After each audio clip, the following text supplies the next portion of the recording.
नमस्कार दोस्तों, आशा करता हूँ आप सब बहुत अच्छे होंगे। देखिए, आज हम डिस्कस करेंगे 28, 29 और 30 अक्टूबर का करंट अफेयर, जिसमें हम लेके आते हैं द हिंदू न्यूज़पेपर और PIB, that is press information bureau, जो सरकार की सरकारी वेबसाइट है। तो हमारा करंट अफेयर मेनली बेस्ड होता है पीआईबी और द हिंदू पेपर पे। और हमारा करंट अफेयर आपके सभी एग्जाम के लिए काम का रहेगा, चाहे यूपीएससी के किसी भी आप पेपर की तैयारी करते हो, किसी भी राज्य का आपका पीसीएस एग्जाम हो, कोई भी आपका वनडे एग्जाम, एसएससी, बैंकिंग, सभी के लिए हमारा करंट अफेयर काम का रहेगा। हमेशा की तरह आज भी मैं आपको यही कहूँगा कि देखो, अगर आपके एग्जाम में हमारे पढ़ाए हुए से ना आए क्वेश्चन, अगर मतलब आपके एग्जाम में अगर पूछ रखा है नेशनल और इंटरनेशनल अफेयर का करंट अफेयर और हमारे पढ़ाए हुए से नहीं आता है, तो अनसब्सक्राइब कर देना, ठीक है। और फ्री में हमारा पीडीएफ आपको daily the Hindu notes Telegram channel है, वहाँ पे free of cost PDF available होती है, प्रोवाइड करवाते हैं, ठीक है। तो वहाँ से डाउनलोड कर लेना। अभी यूपी पीसीएस का जो एग्जाम हुआ था उसके मैंने प्रूफ बिल्कुल डाल दिया है, तो आप देख सकते हैं कितने सवाल द हिंदू पीआईबी नोट से आए थे। सीडीएस के एग्जाम का खुद पड़ताल कर लेना, अगस्त में जो पेपर हुआ था कितने सवाल आए थे। ऑलमोस्ट एक दो सवाल को छोड़ के सारे ही सवाल देखने को मिले थे पेपर में, ठीक है। तो उन चीज़ों को बिल्कुल आप देख सकते हैं। तो लीजिए स्टार्ट करते हैं। सबसे पहले हम बात करेंगे यहाँ पे गुजरात के वडोदरा में C295 विमान के निर्माण के लिए टाटा एयरक्राफ्ट कॉम्प्लेक्स का उद्घाटन किया, ठीक है। और यहाँ पे बिल्कुल आते हैं स्पेन के प्रधानमंत्री पेड्रो सांचेज। तो जो बच्चे एसएससी, वनडे एग्जाम, बैंकिंग की तैयारी करते हैं, उनको पता होना चाहिए स्पेन के प्रधानमंत्री कौन है, ठीक है। या किसी भी देश के जो राष्ट्रीय अध्यक्ष होते हैं, भारत उनके साथ अगर कोई भी व्यापारिक समझौता करता है तो आपको बिल्कुल उसके बारे में भी पता होना चाहिए, ठीक है। उनका नाम बहुत इंपॉर्टेंट बन जाता है और डायरेक्ट वनडे एग्जाम जैसे जो पेपर होते हैं उनमें वो चीज़ें डायरेक्ट देखने को मिल जाती हैं, ठीक है गाइज। तो आपको बिल्कुल देखना है। उसके साथ साथ गाइज हम यहाँ पे बात करेंगे, देखिए, पीएम वन बंधु कल्याण योजना के बारे में। देखो, पीएम वन बंधु कल्याण योजना की बात करें तो 28 अक्टूबर 2014 को बिल्कुल इसको लॉन्च किया गया था। और इसके जो बेसिक इंपॉर्टेंट पॉइंट्स हैं, जैसे कि जनजातीय कार्य मंत्रालय के केंद्रीय क्षेत्र की बिल्कुल ये योजना है। सभी जनजातीय लोगों और जनजातीय आबादी वाले सभी क्षेत्रों को ये योजना बिल्कुल कवर करती है। वो इसके लिए अगर कुछ बात करें कि स्पेशली किन किन सेक्टर में ये काम करेगी उनके लिए, तो यहाँ पे देखो आपको ये याद रखना है कि ये जो योजना है ये overall development of tribals people, tribes के लिए काम करेगी, ठीक है। जिनमें से गुणात्मक एवं टिकाऊ रोजगार, त्वरित आर्थिक विकास, जनजातीय संस्कृति को बढ़ावा देना, सड़क संपर्क बढ़ाना, विशेष रूप से वंचित जनजातीय समूहों का विकास करना भी मेनली उद्देश्य रहेगा प्रधानमंत्री वन बंधु कल्याण योजना का, ठीक है। नेक्स्ट हम बात करेंगे अब भारतीय साइबर अपराध समन्वय केंद्र। इतना बिल्कुल भी इंपॉर्टेंट ये वाली न्यूज नहीं है, द हिंदू पीआईबी में और न्यूज में था, मतलब द हिंदू न्यूज़पेपर में भी था और पीआईबी में, तो हमने यहाँ पे डिस्कस किया है, ठीक है। नेक्स्ट हम बात करेंगे माउंट फ्यूजी स्ट्रेटो ज्वालामुखी है, बिल्कुल जापान का सबसे ऊंचा पर्वत, जापान का है ये। याद रखना ये कौन से क्या देश में है। मैच ऑफ द फॉलोइंग में कई बार डायरेक्ट पेपर में देखने को ऐसी चीजें मिल जाती हैं, तो आपको remember, you have to be remember about that, ठीक है। नेक्स्ट हम बात करेंगे कोणार्क का सूर्य मंदिर। देखो, कोणार्क का जो सूर्य मंदिर है ओडिशा के पुरी जिले में स्थित है।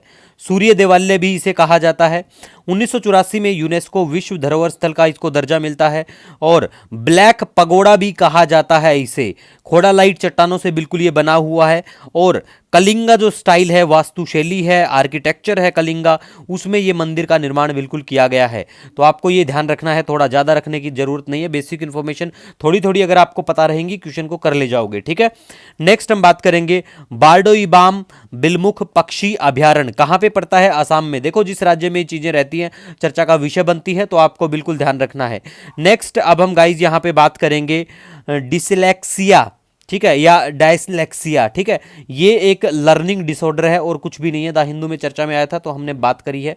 नेक्स्ट हम बात करेंगे सांबर झील के बारे में।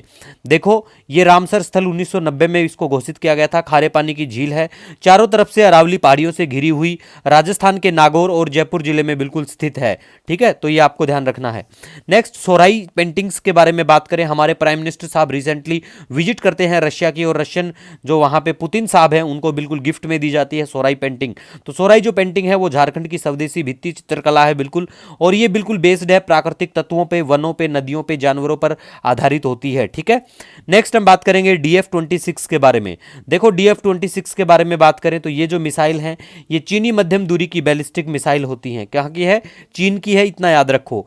नेक्स्ट हम बात करेंगे अब जो करंट अफेयर नेक्स्ट डे का है। देखो, राष्ट्रपति भवन में बलुआ पत्थर से बने कोणार्क पहियों की प्रतिकृतियां स्थापित की गई हैं। मतलब उनको वहां पे आपको देखने को मिलेगा कि जो रेप्लिकाज है, किसका रेप्लिका, कोणार्क पहिए का, ठीक है, कोणार्क व्हील्स का, वो कहाँ पे रिसेंटली उनका इंस्टीट्यूशन देखने को मिलेगा आपको, तो वो किया गया है राष्ट्रपति भवन के यहाँ पे, ठीक है। नेक्स्ट, नागरिक पंजीकरण प्रणाली mobile application, that is civil registration system mobile app, ठीक है। इस ऐप के बारे में बात करें तो इसके तहत भारत में जन्म और मृत्यु के पंजीकरण को सुविधाजनक बिल्कुल बनाया जाएगा, और भारत के महापंजीयक, रजिस्ट्रार जनरल और जनगणना आयुक्त द्वारा इसको विकसित किया गया, डेवलप किया गया है। और ये जो है ऑफिस, ये ऑफिस बिल्कुल गृह मंत्रालय के अंतर्गत आता है, ठीक है, तो ये आपको ध्यान रखना है, ठीक है। नेक्स्ट हम बात करेंगे प्राणहिता पर्णहिता वन्यजीव अभयारण्य की अगर बात करें तो ये तेलंगाना में देखने को मिलेगा ये अभयारण्य, और इस अभयारण्य में आपको ब्लैक बक देखने को मिलेगा ज्यादातर, मतलब ब्लैक बक के लिए ये अभयारण्य बिल्कुल जाना जाता है, तो आपको ध्यान रखना है। नेक्स्ट बात करेंगे कैंसर रोधी दवाएं, जिसका नाम, ये तीनों दवाएं देखो याद रखना कैंसर के लिए हैं, कैंसर रोधी दवाएं हैं ये तीनों, तो तीनों दवाइयों का नाम याद रखना। कई बार ऐसा देखने को मिल जाता है पेपर में, यूपीएससी के द्वारा जो सवाल पूछे जाते हैं उनमें आपको कई बार देखने को मिलेगा मैच ऑफ द फॉलोइंग में, मैच ऑफ द फॉलोइंग में जो भी जैसे फेमस दवाइयां हैं, मान लिया कि आपने कोविड के लिए कोई वैक्सीन आ जाती है, अगर वर्ल्ड लेवल पे अगर उसको WHO जैसे मान्यता दे देता है, मंजूरी दे देता है, या FDA जो है वो उनको अप्रूवल दे देता है, तो ऐसी वाली जो चीजें हैं वो वेरी वेरी इंपॉर्टेंट हमारे लिए बन जाती हैं, तो उन दवाइयों का नाम याद रखना है। जैसे एड्स के लिए कोई दवाई आ गई कैंसर के लिए आ गई, वर्ल्ड लेवल पे कोई महामारी जैसे कोविड जैसी महामारी अगर होती है, मतलब वर्ल्ड लेवल पे कोई भी, जैसे कि मंकी पॉक्स अभी काफी चर्चित हो गया था, तो वैसी बीमारियों के लिए अगर कोई वैक्सीन दवाई आती है तो वो हमारे लिए इंपॉर्टेंट बनती है, ठीक है, तो वो याद रखा जाता है। नेक्स्ट बात करेंगे ग्रीन हाउस गैस बुलेटिन के बारे में। देखो ग्रीन हाउस गैस बुलेटिन की बात करें तो विश्व मौसम विज्ञान संगठन के द्वारा 2004 से प्रति वर्ष इसको प्रकाशित किया जाता है, और इस बार जो रिपोर्ट आई है उसमें बताया गया है कार्बन डाइऑक्साइड, मीथेन और नाइट्रस ऑक्साइड के वैश्विक औसत सतह मोल अंशों की रिपोर्ट दिखाई है, जिसमें ये कितने कितने ppm है ये बताया गया है इस रिपोर्ट में। 2023 का ये डाटा है, ठीक है। तो अब आपको आज कमेंट करके बताना है कि ppm का मतलब क्या है, फुल फॉर्म क्या होता है इसका, ठीक है, कमेंट सेक्शन में जरूर बताना। उसके बाद में गाइज हम बात करेंगे प्रधानमंत्री जन आरोग्य योजना के तहत स्वास्थ्य कवरेज जो है 70 वर्ष अब और उससे अधिक आयु के सभी वरिष्ठ नागरिकों के लिए उपलब्ध होगा, और इसमें कोई आय सीमा नहीं है। तो आपको पता होना चाहिए, और कमेंट करके बताना चाहें तो आप बता सकते हैं कि प्रधानमंत्री जन आरोग्य योजना को कौन से साल इस योजना को लॉन्च किया गया था, तो वो ईयर जो है 2018 है या 2019 है या 20 सॉरी तो कमेंट सेक्शन में जरूर बताना। नेक्स्ट हम बात करेंगे क्रॉनिक वेस्टिंग डिजीज के बारे में। ये जो डिजीज है क्रॉनिक वेस्टिंग डिजीज, ये एक प्रगतिशील और घातक तंत्रिका संबंधी रोग है जो हिरण, एल्क, मूस और अन्य को प्रभावित करता है। इसके लिए कोई टीका नहीं है, ठीक है, ये याद रखो, कोई वैक्सीन नहीं है, और प्रियन नामक असामान्य प्रोटीन के कारण होता है जो मस्तिष्क के ऊतकों को नुकसान पहुंचाता है, ठीक है। नेक्स्ट हम बात करेंगे मिशन अमृत सरोवर के बारे में।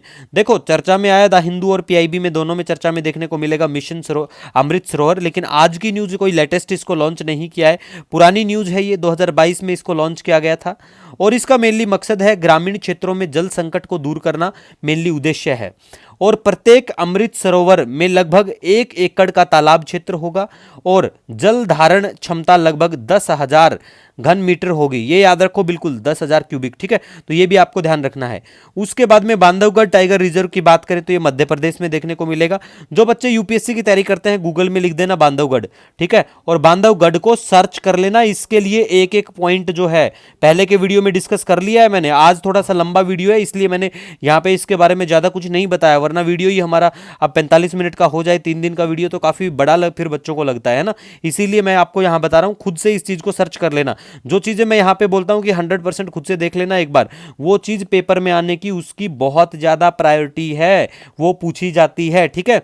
नेक्स्ट बात करें दबके लोक नृत्य के बारे में। डबके या दबके, ये लेबनान, सीरिया, जॉर्डन और फलस्तीन तीनों जगहों पे ये बिल्कुल देखने को मिलेगा आपको, ये लोक नृत्य वहां का, ठीक है, मतलब ये 4-5 जो भी देश हैं आसपास के, यहाँ पे देखने को मिलेगा। अब हम बात करेंगे नेक्स्ट यहाँ पे गंगा उत्सव के बारे में। देखो गंगा उत्सव 2024 चंडी घाट हरिद्वार के यहाँ पे होगा। इसको कौन ऑर्गेनाइज करेगा? राष्ट्रीय स्वच्छ गंगा मिशन की तरफ से।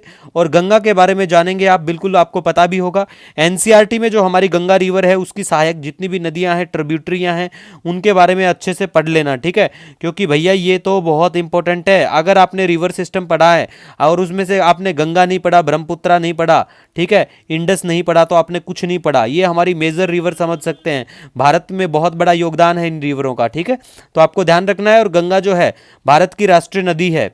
नेक्स्ट हम बात करेंगे राष्ट्रीय एकता दिवस के बारे में। राष्ट्रीय एकता दिवस देखो 31 अक्टूबर को बिल्कुल ये दिन मनाया जाता है। सरदार वल्लभ भाई पटेल की 150वीं जयंती होती है इस दिन, ठीक है। नेक्स्ट हम बात करेंगे 17वें शहरी गतिशीलता भारत सम्मेलन प्रदर्शनी 2024 में भुवनेश्वर ने सर्वश्रेष्ठ सार्वजनिक परिवहन प्रणाली वाला शहर का पुरस्कार जीता है। और इसके साथ श्रीनगर जो है ये जीतता है सार्वजनिक गैर मोटर संचालित परिवहन प्रणाली वाला शहर का पुरस्कार। तो श्रीनगर को कौन सा मिलता है? गैर मोटर वाला मिलता है। और यहां पे भुवनेश्वर को मिलता है सर्वश्रेष्ठ सार्वजनिक परिवहन प्रणाली के लिए, ठीक है। तो ये याद रखो, इसके लिए बेसिक इंफॉर्मेशन मैंने पहले आपको बताई भी थी और आज भी बता देता हूं कि ये जो सम्मेलन है ये गुजरात में आयोजित किया गया था। और इसकी थीम देखो पेपर में पूछे जाने की संभावना नहीं है, लेकिन ये 17वां था। और 18वां जो सम्मेलन होगा 2025 में वो गुरुग्राम हरियाणा में आयोजित किया जाएगा, ठीक है। नेक्स्ट हम बात करेंगे वैश्विक प्रकृति संरक्षण सूचकांक 2024 के बारे में। देखो इस सूचकांक में प्यारे भारत की कितनी रैंक आती है? 176वीं, मतलब 176, 176वीं रैंक आती है 180 देशों में। चिंता का बिल्कुल विषय है।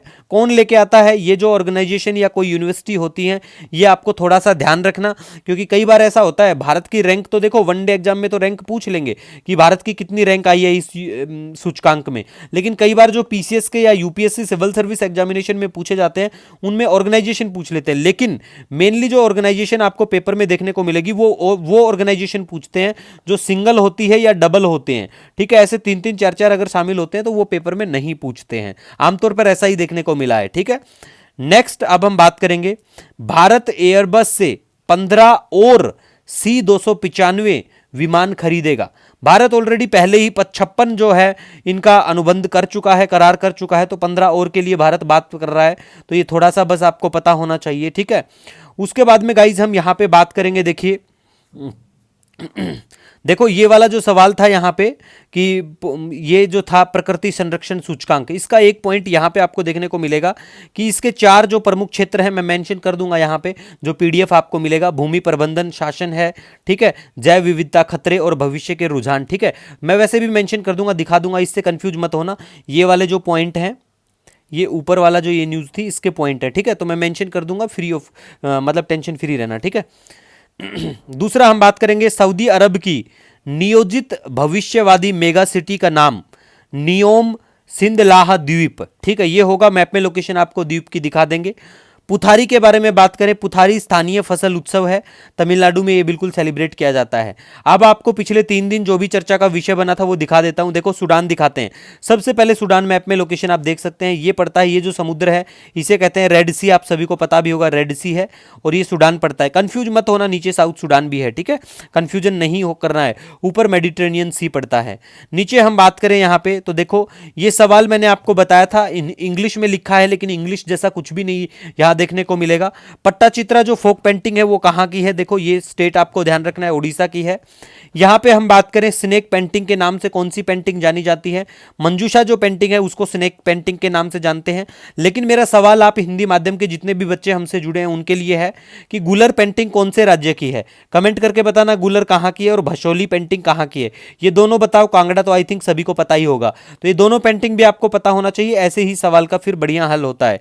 उसके बाद में ये इंपॉर्टेंट पेंटिंग्स है, देखो सभी बच्चे किसी भी एग्जाम की तैयारी करते हो चाहे आप, ये चारों पेंटिंग आपको बिल्कुल रट लेनी है क्योंकि ये बिल्कुल फेमस पेंटिंग है चारों ही, ठीक है, ये चारों ही फेमस पेंटिंग है, तो आपको ध्यान रखना है। कलमकारी के बारे में बात करें, ये आंध्र प्रदेश में देखने को मिलेगी पेंटिंग। थांका के बारे में बात करें, ये सिक्किम में देखने को मिलेगी। और वर्ली पेंटिंग, वर्ली बिल्कुल महाराष्ट्र में देखने को मिलेगी। और मंजूषा जिसको अभी हमने बात की थी स्नैक के बारे में, वो बिहार में देखने को मिलेगी, ठीक है गाइज। उसके बाद में अगर हम बात करें मुगल जो स्कूल का फर्स्ट जो आर्ट वर्क है उसे तूतीनामा के नाम से जानते हैं। अब आपका काम ये बनता है हमजानामा और अकबरनामा किसने लिखा, किसने बनाई ये पेंटिंग, कमेंट सेक्शन में जरूर बताइए, या देख लेना पेपर में जरूर पूछी जाती हैं ऐसी चीजें, ठीक है, चाहे आप किसी भी पेपर की तैयारी करते हैं। उसके बाद में हम बात करेंगे, आपको आज दिखाएंगे सऊदी अरेबिया का वो नियोम शहर। मैप में शायद पिक्चर भी अच्छे से दिखाई दे रही होगी। ये देखो, ये पड़ता है रेड सी, ये पड़ता है पूरा सऊदी अरेबिया। यहाँ पे जितना भी हमने बाउंड्री यहाँ पे आपको रेड रेड डॉटेड में दिखाई है, ये बिल्कुल पड़ता है सऊदी अरेबिया। और सऊदी अरब में यहाँ पे पड़ता है ये वाला जो नियोम शहर है, यहाँ पे मैप में लोकेशन बिल्कुल आप देख पाएंगे, ठीक है। इसी के साथ मेरा आपसे एक सुझाव सजेशन रहेगा कि देखो, कोई भी आपका डाउट रहता है कभी भी, बेझिझक होकर आप यहाँ पे कमेंट कर सकते हैं, मुझे मेल कर सकते हैं, इंस्टाग्राम पे द हिंदू PIB नोट्स 1 करके जुड़ सकते हैं, क्योंकि देखो आप मेरे लिए बहुत महत्व रखते हो, आपसे ही मैं हूं। तो कमेंट सेक्शन में बता दिया करो बेझिझक होके, कोई भी डाउट, कोई सजेशन, सुझाव आपका रहता है। मिलेंगे नए दिन के साथ। Wish you all the best. जय हिंद आप सभी को।